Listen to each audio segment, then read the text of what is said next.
total 2, 3, 4, 5.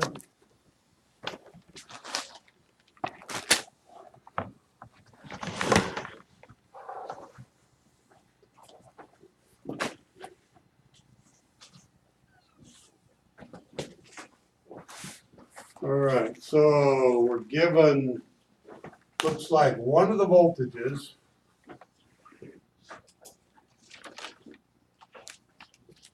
And a bunch of different powers. Okay. 130787 watts. 7.8589 watts. 0.5528 watts. 9.1208 watts, and then 1.7317 watts. Okay, that's what's given. Now we can make some presumptions here. Okay, just some ballpark presumptions. We can say that fair amount of current, 13 watts, 48 volts, would be a fair amount of current going through this circuit. We can say that everything that's going through, or everything that's going through 1 equals I sub t. Okay, it's all going through that, but then we start having some breakouts.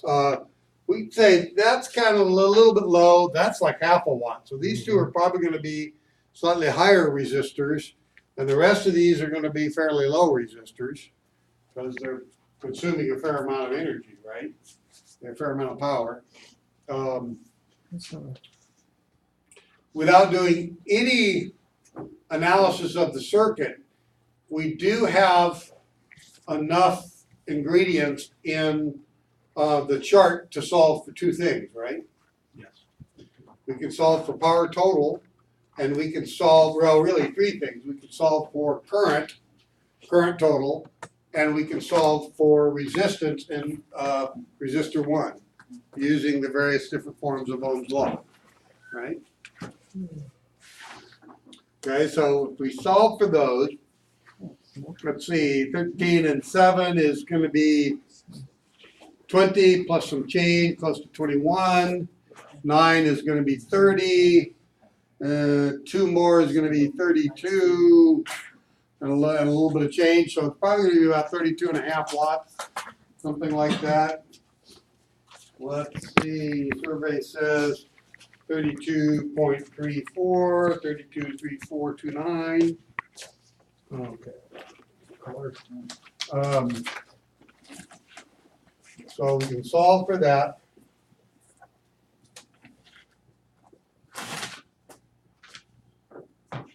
Okay.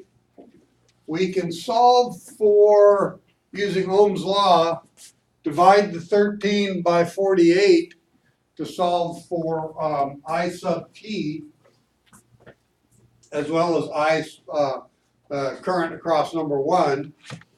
Oh, let's see, 12 goes into 48. So 48 is going to be about 4 times that, or a quarter. So my guess is the answer is going to be slightly right around a quarter of an amp, give or take a little. Let's see, survey says 2.6, so it's 2.6, 2.69, 2.695. So yeah, slightly over a quarter of an amp. And that would make sense because if this was 12 watts, it would be right at a quarter. So we could say 0.2695 amps, and we can plug that value into here, right? Correct. Total current would be going through R1 as well. Has to go through R1. So we can also solve for the resistance here. Now that we've got quarter goes into 48, Well, let's see, quarter, 4 times 48. 4 times 50 would be about 200. 4 times 48 would be something a little bit less, maybe 190, somewhere in there. Let's see, survey seems to be 180, 179, 180, yeah, so 180 ohms, which is a preferred resistance value. Not commonly used, but 18 is a common preferred value. So now that we've solved that, we've also opened the door to being able to solve for total current as well as total resistance, right? So I say we save total resistance, total voltage. We save total resistance and see if we can solve all of the other resistors first, and then do a backwards analysis on that and see if it comes out to the approximate value that it should be as our cross check. So again, I've got 32 watts divided by a quarter, which would really be multiplying it by 4. So it's slightly bigger. So 4 times 30 is what, 120? Yeah. Okay. Well, if I do that math, it's slightly less than 4, but this is slightly more than 32, or slightly more than 30. So it ought to come out to, yeah, it looks like 120.01, 119.99. So it looks like this is going to be 120 volts there. Sorry.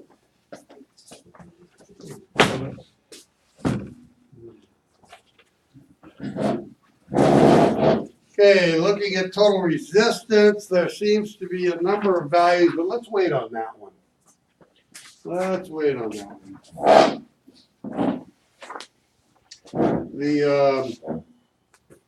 So at this point, we can't really solve too much else in this chart, right? But we can do some analysis. So we can say this is 0 here, 0 here, 0 there, and 0 there. Here we can say this is 120. And we could say this is 120 minus 48 would be this node, right? So 120 minus 48.52 should get us to, well, let's see, 40 from 120 is going to be 80. 8 is going to be 72. 71.48. Does that sound right? 71.48? Yes. Okay, now 71.48 volts being felt right here.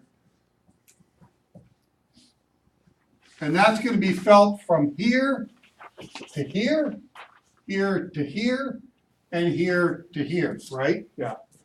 Okay. Only problem is I've got multiple resistors in these two nodes, so I can't plug it into there. But I can plug it into 4 because there's only one load in there, right? Okay, so I can plug that value into here. I've got a 71.48 volt drop here across number 4. Why does that help us?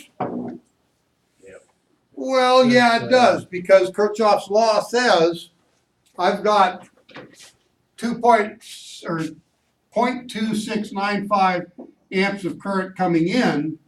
Some of it's going this way and some of it's going that way. Now, given that this is a pretty big number, and that's a pretty big number, I'd say a fair amount of current is going this direction. The rest is going through 2 and 3.5. So by knowing what the current is coming in and having this voltage, I can then calculate, based on the amount of power, what the current is going through branch 4, right? Mm-hmm. As well as calculate the resistance for number 4. Okay. 9.1208 blah blah time divided by 71 point ump de ump. should get us to some number that's smaller than 0.2695. Okay, if it's bigger, we got oops. Okay, well, it looks to be close to half of it. Or 1, 2, 6. Well, let me survey. 6, 7, 6. Yeah, seems to be 7, 6. You guys are already too late. You came in late. You need to be here on time. All right. You're too late. You need to be here on time. I worked about 48 hours on this. You better take it. No, you need to be here on time. Those are the rules. Everybody else has been following by the rules. Okay? The rules apply to everyone. All right. So, 71.48 divided by this small little bitty number here should get us to the resistance. Right? Yeah. And it looks like survey says 560, 565. I hope that's a 6. 560. Yeah, survey says 560. That's a preferred value. Okay, ohms. All right, so now that's about an 1/8, isn't it? Slightly more than an 1/8. That's slightly more than a 1/4. So whatever's left going down 2 is going to be the remainder, or about an 1/8, right? Looks like it's slightly more than an 1/8. Well, now here's where we got some deviation. Okay, 1.419, 1.42 seems to be about the close, pretty common there. So I can plug that in here because I've said some percentage of it went this way, and that's 1.27. The rest of the 2.695 has to go that way. So we're going to call that 0.142. Well, we'll just do 19. Just to keep the numbers, the amount of numbers the same, the decimal places. Okay. So we can now then calculate the voltage drop across number 2, as well as the resistance here. And we need to know that because we've gone 120 minus the 48 to get to 71. Now we're going to go 71 minus whatever the voltage drop is across 2 to get to the voltage at this node, right? Yes. So we get to the voltage at that node, and whatever's left over will then be the voltage drop across those 2. Okay? So we know the voltage drop, we don't know it yet because we haven't calculated. 7.85 divided by some fairly small number. Now we know it's also going to be, it's got to be something less than 71, doesn't it? Current for that one. Okay? Subtract it from that. Because we were at 71 here, we can't have a number here and get to less than 0, right? So it's going to have to be something smaller than 71. Now, on the other hand, we could also sort of get a sense just by the power how much of the drop, how much of 71 it's going to be. Okay? Because here we're dropping only what? Just barely more, like 2 1/4 watts. Okay? Whereas across 3, which is the other, across 2, we're dropping a whole bunch of wattage, right? So the truth is we're probably going to be doing a fair amount of current, of the current going through here. So the voltage drop across here is going to be fairly small, whereas the voltage drop across 3 and 5 is going to be a little bit bigger, right? Because we're consuming more heat there. So that might help us a little bit. Okay, so yeah, pretty good voltage drop across 2. Nothing there. No, I'm not quite sure. The preponderance of you are picking 55.34, and that's logical. It's less than 71. It's slightly more than half of the current. So that would make sense. Mathematically,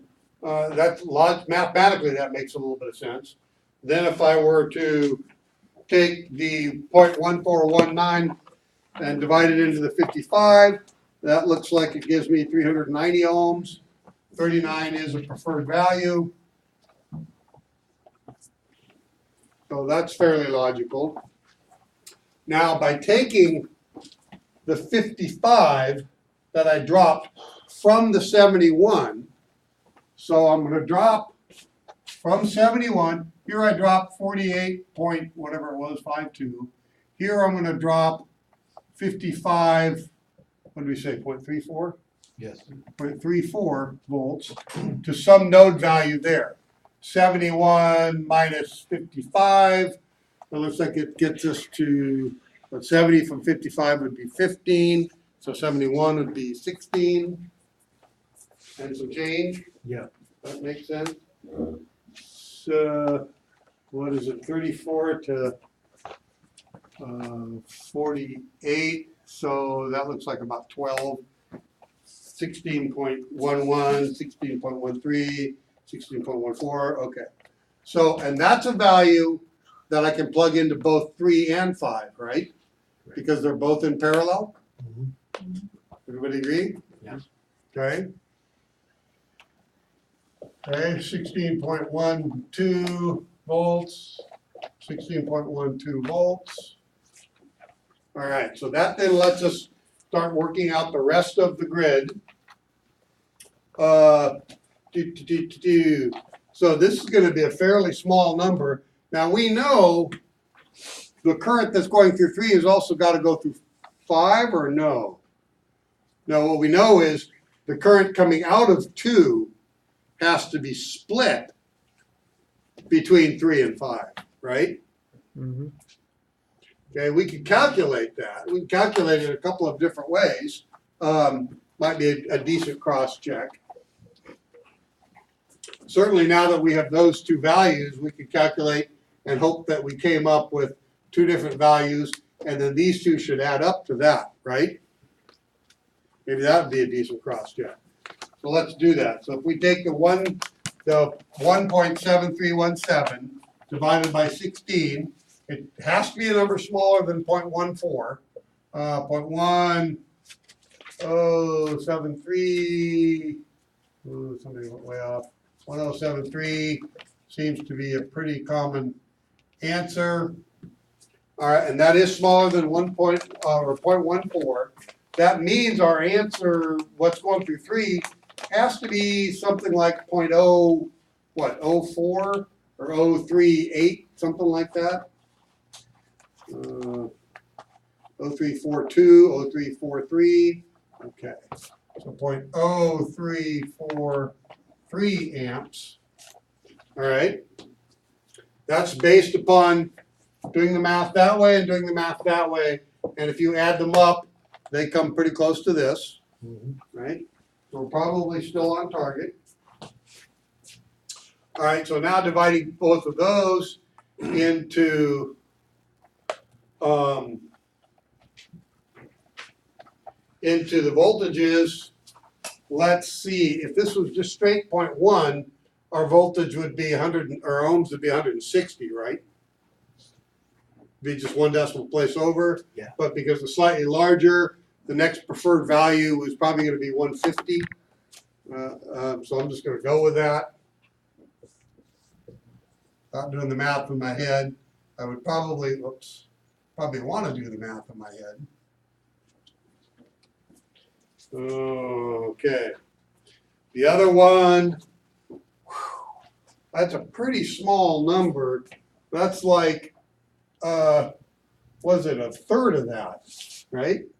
A little, that's all, it's just slightly more, actually just slightly less than a third of that, which means it would be 3 times this, 450, or maybe a little bit more, 460, 470. I think 470 is a preferred value. 469, somebody 468, 467, 471. So yeah, 470 seems to be